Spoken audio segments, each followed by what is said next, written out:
starts right now. What's your name? Why does that matter, bro? Another exchange with San Antonio police caught on camera. How it escalated into the death of an unarmed man coming up.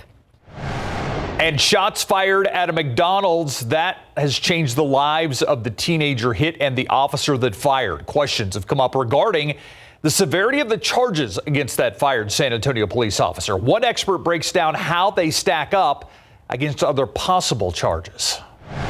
Plus, he represents Uvalde, and now a state senator is reacting to a new report on the shooting at Robb Elementary. That story coming up. But first.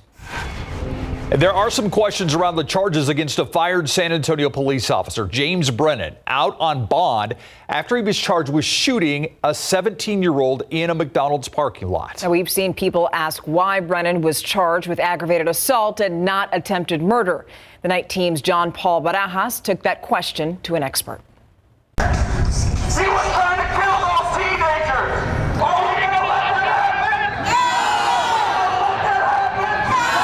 Protesters called for the maximum punishment for former San Antonio police officer James Brennan. When the two charges of aggravated assault by a public servant came in, those on social media weren't happy, many asking for charges of attempted murder. Actually, the punishment is greater charging it as an aggravated assault than it would be if they charged it as attempted murder. St. Mary's law professor Gary Ramey explains aggravated assault and attempted murder are second-degree felonies with sentences of 2 to 20 years. But aggravated assault by a public servant is upgraded to a first-degree felony, the same possible punishment as murder, 5 to 99 years or life.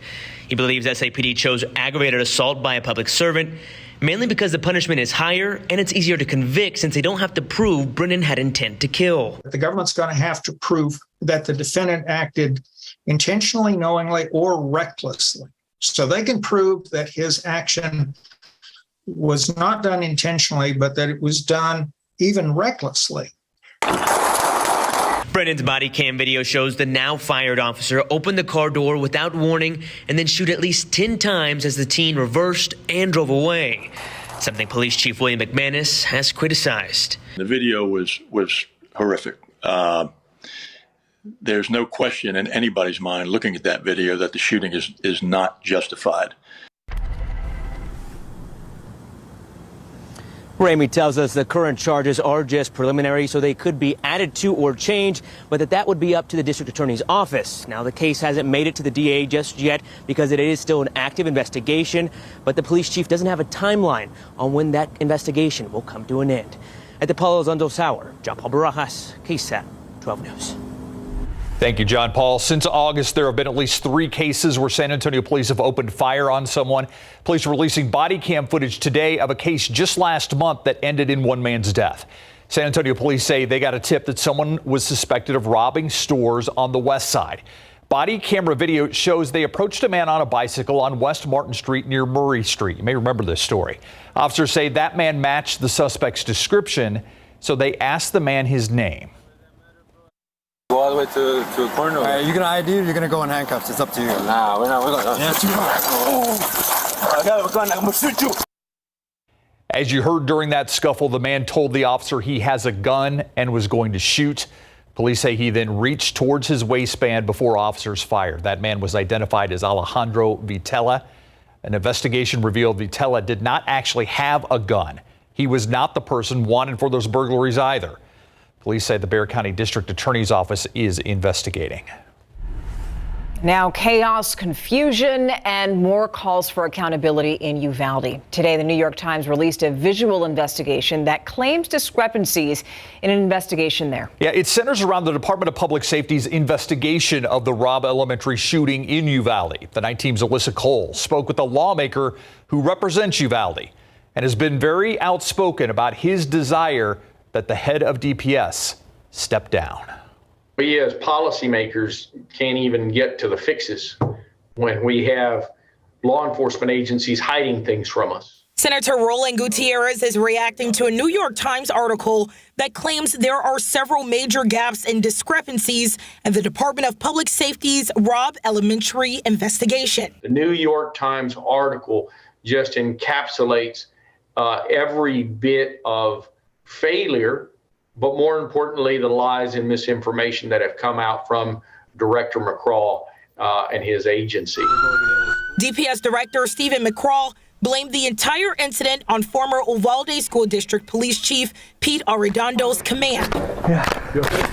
But based on the New York Times investigation, you can see a DPS sergeant among those who failed to immediately confront the active shooter. Dude, I got shots fired. Steve McCraw has given us different scenarios, both to the Texas Senate and the Robb Committee report and to the press. All of that misinformation has been intentional. I don't know why, but it has been intentional. Tonight, Senator Gutierrez is calling for McCraw's resignation. We've got to move on from this, and Steve McCraw has to resign. This governor has to ask for his resignation. Alyssa Cole, KSAT 12 News. We emailed the governor and the Department of Public Safety for their comment on this story. DPS declined to comment. We're still waiting to hear back from the governor's office. New video tonight out of New Braunfels, Sky 12 over the scene of that mulch fire that we've been watching since yesterday morning. This one started at a business on the 300 block of Solms Road. Now, firefighters do say that fire is contained, but they can't exactly leave the scene because crews are monitoring for hot spots. They just want to make sure it doesn't flare up again. Now, as for the Solms Road area, it's open again, but fire officials are asking drivers in that area to just be careful. In just a few weeks, you're going to decide who's going to take the lead for Bexar County. After more than 20 years in office, Bexar County Judge Nelson Wolff is going to step down, and he's open to helping his successor. I believe when you serve in office and you leave office, you just get out of the way and don't be a hindrance to whoever takes your place. If they call for advice, I'll certainly respond to it, but I'm not going to be there trying to second guess them. I think we're going to be in good hands. Now, the judge said that just ahead of his final State of the County address, which he delivered to the San Antonio Chamber of Commerce. During his message, he pointed out 5 things that he hopes Bexar County will continue to work on. And they include a focus on higher education, public and mental health, a diverse tech ecosystem, more projects that blend nature with urban life like the San Pedro Creek Project, and more sports and recreational opportunities. And to that point, there has been talk about a new baseball stadium, but it's unclear whether San Antonio is going to get a new facility or renovate the current one. Now, while we're talking about that race, 2 candidates are competing to fill the county judge seat. That's Trish DeBerry and Peter Sakai. They're going to go head-to-head in the November election. By the way, early voting, that starts October 24th. Election day is on November 8th. And there are lots of other races on the ballot for you to consider. And guess what? You can check it all out right now on KSAT.com. Now for a look at some of today's big headlines in your Nightbeat News Flash. A family accused in the murder of one man, and today 2 defendants, Lane Wooten and his stepfather Williams Blankenship, began their trial together. They're accused in the death of 24-year-old Josh Fowler. He was shot outside a home in southeast Bexar County back in December of 2020. According to an affidavit, Wooten, along with his stepfather and mother, showed up at that home with firearms and clubs. Moments later, Fowler was shot. Wooten and his stepfather face up to life in prison if found guilty. Wooten's mother also charged in this case, but chose to have her trial at a later date. San Antonio police want to find the passengers that ran from this pickup truck. Officers say they jumped out after the man sideswiped an off-duty officer's SUV. It happened just before 8 this morning on I-35 near Fisher Road. Investigators say the driver eventually pulled over after the crash, but 6 to 10 people jumped out of the bed of his truck and started running. Officers lost them in a nearby wooded area. The driver is facing hit and run charges with possible human trafficking charges to follow. He's lied about the mass shooting at Sandy Hook Elementary, and now conspiracy theorist Alex Jones being ordered to pay $965 million. A jury in Connecticut ruled in favor of the victim's relatives and an FBI agent. They say Jones turned their loss and trauma into years of torment by promoting a lie that the rampage was a hoax. Today's ruling follows another $50 million ruling for the family of another slain child back in August. And that's a look at your Nightbeat News Flash. A weak cold front draped overhead as we speak, and I do think it's going to bring us some lower humidity for tomorrow. Then a stronger cold front, a real fall cold front, is going to hit Sunday night. With it, rising rain chances. I'll tell you when we have the best shot of rain, how much we could see, and of course, how cool it'll be behind that cold front just a bit. Adam, thank you. Coming up, a new investigation into those migrants' flights from Bexar County to Massachusetts. Who paid for them? The feds now on the money trail. And it's a mission that involves a rocket slamming into an asteroid. Weeks later, the results are in. Just how much did NASA's rocket move the mega space rock? And do you like animals? Well, would you consider working with them? A new city program is helping people make the career switch, and we're going to tell you how much it pays. It's next on the Nightbeat.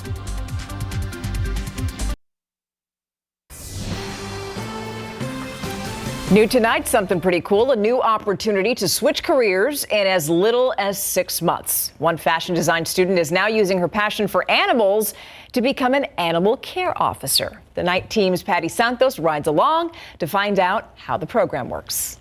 Oh, we got baby canine. There's always been a stray dog following me home. Caring for animals comes natural for Trinity Guevara, a San Antonio Animal Care Services Training Academy cadet. I feel super comfortable finding my career. If I would have known this would have been my career, I would have studied for it. Corporal Jason McAllister is her field training officer. He graduated from the same academy a year ago. She just has magnetic personality. People love talking to her. She's able to get answers. She's able to get cooperation. Part of her day included picking up rescues, searching for a raccoon, and even microchipping some dogs.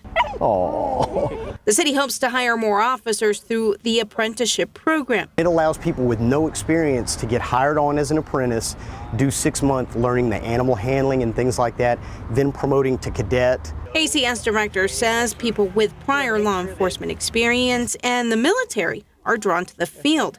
Guevara was a fashion student. Obviously, this is a job for people who like animals, but you don't have to know a lot about them because that's what the 12-week course is for. Classroom work trains on safety, state and city laws, and there's a lot of field shadowing. The job also takes a thick skin. Got to have people that are comfortable with dealing with, I don't want to say drama, but difficult situations. Animal Care Services! The job pays anywhere from $44,000 to $55,000 a year. The next academy begins in November, right around the same time Guevara graduates. It's just coming in with confidence, coming in like, I'm trained for this. I got this, you know, I am just as good as anybody else. Patty Santos, KSAT 12 News. Another investigation opened up into those migrant flights from San Antonio to Martha's Vineyard, Massachusetts. This one involves money. The Inspector General of the U.S. Treasury wants to know if federal COVID-19 relief funds were improperly used to pay for those flights. Records from the Florida Department of Transportation show the state paid a charter airline $1.56 million. Florida lawmakers set aside $12 million for migrant transportation. Here's the thing, though. Florida officials say that money came from interest earned on unspent COVID aid funds. Meanwhile, a separate Bexar County investigation into those flights continues tonight. Remember that mission to shake an asteroid off its course? Turns out it worked. We told you about the mission 2 weeks ago when a DART spacecraft crashed into the rock. Now, before impact, the asteroid took 11 hours and 55 minutes to circle its parent body, and now its orbit was shortened by 32 minutes. So what all that means to you is that Earth could be protected if a killer rock is ever headed our way. Deep Impact. Remember that movie? Yeah, and Armageddon. Wasn't that another one with Bruce Willis and... I know you want to sing that bunch song. of other people. Liv Tyler. Yeah, and who am I? Ben Affleck. That's who I'm thinking of. Yes. Mr. J-Lo. All right. This is a live cam outside Metropolitan Methodist Hospital. Make your mammo. Reminding people it is Breast Cancer Awareness Month. Make your mammogram. And, you know, we actually have really good news weather-wise around here. We've got increasing rain chances. That's the nice thing. Yes, our next cold front's going to combine with some good upper-level support. And it's going to be a slow-moving system to prolong its impact. So let's get right to it. Take a look at our rain chances. Really nothing tomorrow, Friday, and Saturday. But by Sunday afternoon, we get up to the 40% range. So scattered Sunday night through Monday, 60%, and we may even be raising that a little bit more. Bottom line, we've got much higher confidence and more numerous showers and thunderstorms developing by late Sunday into Monday. Weak cold front moved in, kick-started a few little showers here and there, especially closer to Austin and even east of Austin. Before we get into our pattern, I still want to point out Tropical Storm Carl, southern Gulf of Mexico, Bay of Campeche, max sustained winds at 60 miles per hour. It strengthened a bit since this time yesterday when we talked about it. It's going to be moving due south, away from us, no impact whatsoever here in Texas or anywhere in the United States. And it should make landfall in southern Mexico as a tropical storm. Upper level low right now. It's spinning over Los Angeles. This counterclockwise circulation, that's going to be headed our way, and it's going to combine with the next cold front to just slowly move through and mix together the proper ingredients to boost those rain chances. Again, Sunday night and then off and on through Monday. Here's our future cast. We're fast forwarding to Sunday and even Monday morning. We're talking midnight on Monday. The two systems coming together to likely kickstart some more numerous showers and storms and then just be intermittent in nature. Off and on basically through the day on Monday. So the Monday morning commute probably going to be damp. Even the Monday evening commute could be damp. And it would not surprise me if a few neighborhoods pick up 2 to 3 inches of rain from that system. So cross your fingers for your area. Let's talk temperatures. That next cold front that hits on Sunday night, it's going to have a big impact on our temperatures. Today we made it to 94. That's 10 degrees above average. The record being 99 today. Did not feel like a typical October day around here. You look at temperatures currently, and it's kind of hard to tell there's really a cold front overhead. I mean, yeah, 71 in Kerrville, 80 though New Braunfels, 78 Pleasanton, 86 officially in town, 75 Rio Medina, and 82 in Converse. Tomorrow morning we'll be in the mid to upper 60s, but even some upper 50s in the hill country. And then by the afternoon, we make it back into the low 90s. And temperatures, though, will still be warm and above average through the weekend until we get to Monday. Monday, Tuesday, Wednesday of next week, we're talking highs in the low to mid 70s. So a fall-like feel is in the forecast. You just have to wait till next week. And with it will be some better rain chances, as we talked about. All right, this is important, dew points. It's easier to find the cold front when you look at the dew point map. And dew points in the 50s and 40s in the hill country, even Uvalde, dew point of 55, Carrizo Springs 54. But ahead of the front, which is right along I-35 right now, ahead of it, Gonzales, a dew point of 70, same with Kennedy, and 62 in San Antonio. That's slowly going to drop southward through tonight, and during the morning tomorrow, we'll see our dew points fall off, and I anticipate low humidity for pretty much all of us throughout the day tomorrow, with the exception of along the Gulf coastline. So windy as well with that front dropping southward. Northeasterly breeze 10 to 20, gusting to 25 tomorrow. Wall-to-wall sunshine, 65 at 7 a.m., the 92 the afternoon high temperature. And again, we're looking ahead to Sunday night into Monday.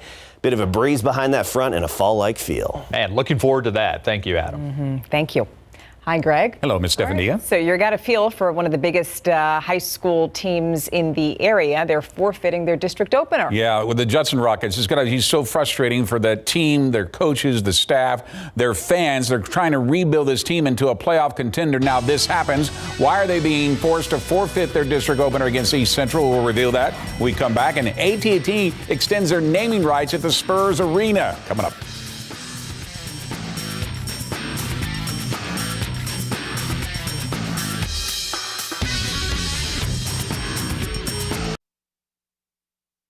Judson Rockets football team will have to forfeit their 44-0 victory over East Central last Friday for using an ineligible player. That has been confirmed by Chief Communications Officer of the Judson Independent School District, Dr. Nicole Tagwinod, who in a statement says it was the Rockets coaching staff that reported the infraction to the University Interscholastic League once they were made aware that a student who participated in that victory was ineligible to play due to grades. Dr. Tagwinod adds that they are taking actions to ensure improved processes are in place to prevent this situation from happening again. As a result, Judson loses its district opener to East Central, and now their overall record drops to 2-4, a frustrating development for new head coach Mark Soto, who's trying to return his alma mater to the playoffs in his first year as their head coach. AT&T has agreed to extend its naming rights to the Spurs Arena owned by Bexar County through the coming 2022-2023 season to give the Silver and Black more time to find a new partner for their naming rights. The original deal was set to expire this month, with AT&T already the sponsor of the Cowboys Stadium in the Arlington area, Dallas area, which is where their headquarters are located. We were not expecting AT&T to renew their 20-year agreement with the Spurs for $41 million. Next up for the Spurs, their final preseason game against Oklahoma City tomorrow night at 7 o'clock. Tonight on the east side, the Spurs, in conjunction with the city of San Antonio, unveiled this newly renovated basketball court at Copernicus Park in partnership with Spurs Give, Coca-Cola Southwest Beverages, and the San Antonio Parks and Recreation Department. On hand for the big event, Spurs players Isaiah Roby and Blake Wesley as part of the Spurs' $1 million commitment to court and park refurbishments. I was once in their shoes one time, so it's always nice to give back. So yeah, I'm just enjoying this moment. I never knew this was out here, so I like this part. Yeah, this is awesome. I mean, obviously, the work that the Spurs are doing in the community is huge. I mean, it kind of brings you back to, being a kid myself. I had a hoop in my neighborhood growing up that was like this, but, not as nice. So this is awesome for the kids. And if that's not enough, a youth basketball clinic was held after the ribbon-cutting ceremony led by the Spurs Sports Academy coaches. Pro football coverage, powered by Davis Law Firm. All indications are that Dak Prescott will miss his fifth straight game, and as a result, Cooper Rush will make his fifth straight start. The Cowboys travel to Philadelphia for Sunday Night Football. Prescott, who broke a bone in his thumb in the season opener against Tampa Bay, has not been medically cleared to play right now. He's still in the rehab process and still limited practice as of today. So head coach Mike McCarthy was asked point blank, is Cooper Rush going to start against the Eagles and try and go 5-0 as a starting quarterback this season and try and help the Cowboys and the Eagles their first loss of the year? We're preparing for Cooper to start against the Eagles. Dak Prescott will be in the rehab group to start off with, but then he'll go through quarterback school, and he will do some light throwing at the end of practice. All right, McCarthy has told us before that he didn't see Prescott returning to the field until he went through a full week of practice. By telling us today he will be limited, that gives us every indication that Rush will start again this Sunday. Right now, the Eagles are 5.5-point favorites, just like the Rams were last week. Is being heavy favorites a disadvantage for the Roadrunners on the road? Next. When the UTSA Roadrunners place Florida International on the road this Friday night, they will be 33.5-point favorites. The last time the Roadrunners were that heavy of a favorite was a game this season against Texas Southern where they were 44-point favorites. Roadrunners would win that game 52-24, but as you can see, they didn't cover. In fact, they were only up by 4 at halftime until they outscored Texas Southern 31-7 in the second half. Doesn't make it more difficult for the Roadrunners to stay focused when they're that heavy of a favorite. Not at all. We have the same mentality every week, so we just have to make sure that we just keep it level-headed, fly low. Because anything can happen. It doesn't matter what's happened before. It doesn't matter how what they went through or what we went through. We just have to keep a level head and just keep going forward. All right, kick off Friday nights at 7 p.m. When the Texas Longhorns host Iowa State this Saturday morning in Royal Memorial Stadium, they will walk into that game 2-touchdown favorites. That despite the fact the Cyclones beat the Longhorns last year in Ames 30-7. In that game, Bijan Robinson was held at 90 yards, not a single touchdown. Hudson Card was only able to throw for just over 100 yards, 1 TD as well. Now the Horns are coming out their biggest win in the history of the Texas OU rivalry, 49-0, and with a quarterback they didn't have last year in Quinn Ewers, who threw for 289 yards and 4 TDs, with Bijan Robinson contributing another 2 with 130 yards on the ground. Does that give the Horns more confidence going into this rematch? We know the scores. We know the scores. Last year, we lost this team. They handled us pretty well. We're never going to forget that. But I just like to focus on, what we got going on as a team. We're playing with the chip on our shoulder, obviously. Last year didn't go the way that we wanted it to. So, this year, we have a chance to do some really cool things. But we understand that, we just got to take it week by week. And kickoff announced on Saturday is 11 a.m. And I know Iowa State has a defense to die for just about every year, but I think the Longhorns' offense is rolling right now. And they're motivated. Yes, they are. Yeah. Very motivated. Thanks, Greg. Thank you. And we'll be right back in 2 minutes. All right, just in time for Halloween, you're being offered a chance to stay in the Ghostbusters firehouse for 3 nights. That building right there is a replica of the one in the movie. And you know where it is? Portland, Oregon. Guests are going to be able to check out the ghost traps and proton packs. And starting October 21st, it's going to be available to reserve on the website for the vacation rental company. It's spelled VACASA. Don't know how to pronounce it. Whatever you do, don't cross the streams while you stay there. It's very important. Have a good night.